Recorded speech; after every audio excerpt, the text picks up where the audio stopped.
All right. How can you see your abs? Very noble goal. Okay. We're not going to make light of it. And also something that everybody should be able to experience. And so I'm going to go over like, this is something that, I chased for a very long time and then, struggled probably about 10-ish years. And then after that, I figured it out. And now for the last 10 years, I've been pretty much almost 11 or 12 years now. I've been lean all year round and it becomes easier and easier. So I'm going to go over why you can't see your abs. Okay. So we're going to share our screen here. You're going to see my super nifty diagram. Okay. Let's take a look. Okay. So why can't I see my abs? Okay. So the first part of this is kind of understanding what is even going on. All right. So when you're talking about being able to see visible muscle or shape or definition or tone or whatever you're talking about, basically looking good boils down to, can you see the muscle that is there? Okay.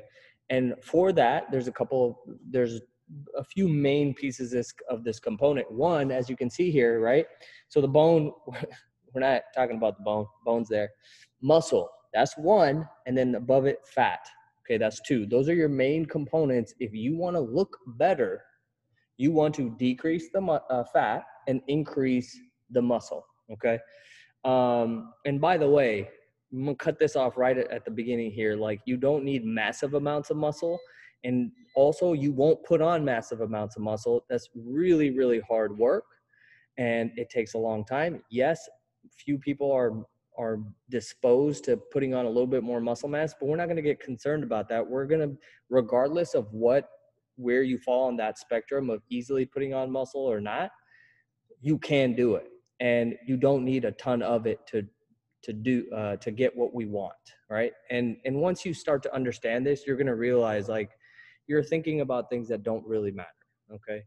And you're bogging yourself down in details that don't matter. Okay. So taking a look at this, you can see that, your muscle can do a couple of things. It can, well, let's actually take a look at this guy. Okay. So what we have here, it's not doing what we want it to do. Why is it not doing that? Okay, there we go. Okay. So we have our guy here. He's sitting there on his back, and we're going to take a look at his abs. Okay. So you can see right here, we have his abs, the three abs. And then obviously there would be, separation down the middle, and there would be three more. So that would be your six pack. And then right above it, we got some fat. Okay. Now the thing with this is, you can see that in between the three where the muscles connect, there's space. And then the muscles have a rounded shape. Now, if for some reason, this person ate more food and worked out, was less active, this fat would increase, and it would cover in or fill in those spaces between the muscle. So then you would no longer see any shape. Like, that's as complicated as this is. That's it. When you have too much fat, you can't see the shape. Okay. Now, let's say, he decreases it, and as the fat goes down, there's, the skin and the muscle, there's less in between there. So you can see more of the shape. Now, if you're a less muscled person, like most people think they have way more muscle than they do, and they don't. And most people think they have way less fat than they do, and they have way more. When you decrease that, okay, what's going to happen is this skin is now, this skin is going to fall, and it's going to reveal the shape of the muscles underneath. This applies to all parts of your body, not just your abs. Obviously, I'm just using the abs as an example because that's what we're talking about. Now, the thing is, this is typically the last place where you'll see the fat deposits go down. You're going to notice fat start to go away from your face. You're going to notice fat go away from your arms, your legs, your upper torso. The last place that you'll notice the fat begin to go away is your stomach.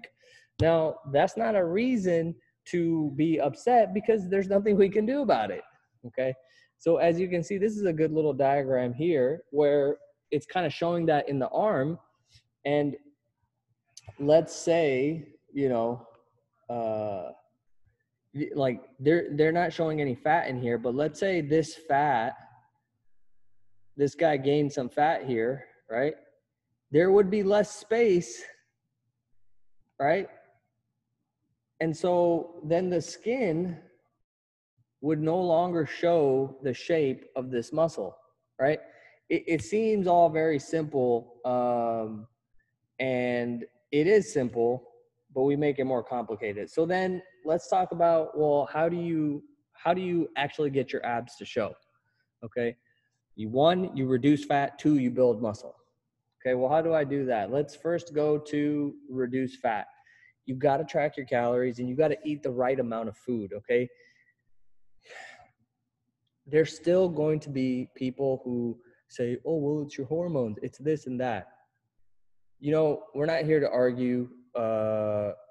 We know if people want to do it that way and like do all of these things and make it super complicated, you can. But physics is physics, and without any the leanest people in the world all do the same things. They eat an appropriate amount of food, aka count your calories.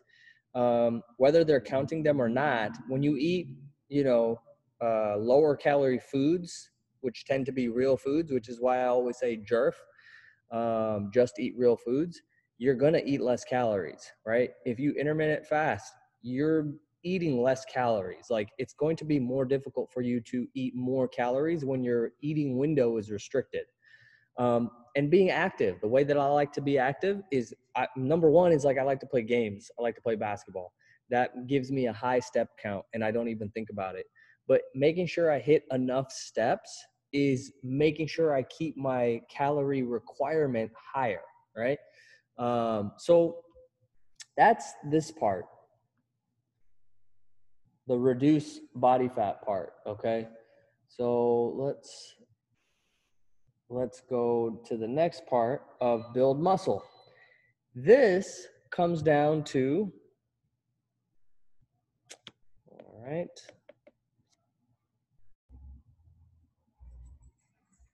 We are frozen again. Let's see. Okay. Well, building muscle, the second part comes down to one, practicing your technique, and two, getting strong. And they are kind of the same thing and they go hand in hand. So practicing technique means don't do things in the interest of lifting more weight, or going faster or doing some stupid exercise. Technique practice is, can you make whatever you're doing look pretty and controlled? And does it feel good on your joints? Because if it doesn't feel good on your joints, whatever you're doing is causing you harm. That's why it's painful. Okay. Like, the body has beautiful mechanisms and systems in place. We just don't understand them or we choose to ignore them. So when everything is feeling right and you're controlling the weights, whether it's your body weight or dumbbells or whatever it is, you're making it controlled and pretty. You're improving your technique. It's feeling good on your body. You can do it more often. You're going to get stronger. You're going to be able to lift more weight. Having some issues here. All right. So you're going to be able to, all right, and we're still, okay, well, you're going to be able to lift more weight and you're going to be able to increase volume. Volume is a fancy way of saying how much total weight have you lifted in a given set, workout, week, month, lifetime. So those are the main ingredients. And then the thing that's going to matter above all is having patience and adding some time, right? The longer you do this, the better. So, my goal is always going to be to show you the secrets, and well, they're not really secrets, but the truths and the simple truths, and continuing to simplify everything, because that's where real progress and real satisfaction is found, in simplicity, not in complicating it. And I've been doing this for a very long time. I've been involved in the fitness world for a long time, and most people and most strategies and ways of thinking is all about complexity. You don't need to know more than what I just told you. And if you can apply it, you're going to be lean. You're going to be ripped. You're going to be ripped all year round. And if you can have the wherewithal and the focus to bring your attention back to this simple little diagram, watch your calories, maintain steps, lift to get strong, and you add in that magical ingredient of being patient, you're going to be ripped, and you're going to be ripped for a long time. Now, the reason that the muscle part is so important, because I don't want to leave this out, is like you can lose fat and still not be satisfied with how you look. I don't want to be skinny. Like, I don't want to be a stick. I want shape. That's what we all want. I mean, if somebody wants to just be straight lines of, they just have their arms and they're really skinny and there's no shape to the muscle, then don't lift. And that's okay. But I'm not the guy for you, because that's not what I want, and that's not what I teach, right? I want to be as athletic and muscular and ripped as possible. And so in order to do that, we need to get strong, because that's the only thing that adds muscle and changes the shape of muscle, right? So, and another thing I will say is like, it's something that people like, let's say it's stopping somebody from pursuing lifting weights because they think they're going to get so fucking muscular. Look, the body is a machine. Okay. I don't not always like to use that word in referring to the body. It's a beautiful creation that reacts to what you do. It responds to what you do. If you lift weights for a long time with good form and technique, you're going to look like it. And you're not necessarily going to look like Arnold Schwarzenegger, but you're going to look like a very damn good version of yourself. And that's better than looking like Arnold Schwarzenegger. That's you looking the best that you can look. And if you stop lifting weights, guess what? Your body responds to that accordingly and gets rid of, it's not going to look like that anymore. So whatever your thinking is, like, isn't like, give yourself the freedom of experimenting and committing for a long enough time period to see yourself get through it, so actually you can experience the results. And if you don't like them, then you just stop doing what you're doing. It's not permanent. And so that's also something that I had to kind of learn, was like, as somebody who wants to be muscular and ripped, like, oh man, if I stop lifting, the typical thinking is like, oh man, if I stop lifting, I'm going to look like weak, or I'm going to look skinny and not muscular and not jacked anymore. You flip that around, like, that's beautiful.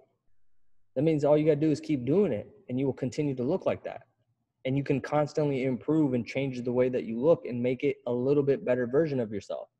So that's it for today. Okay. I hope that was helpful.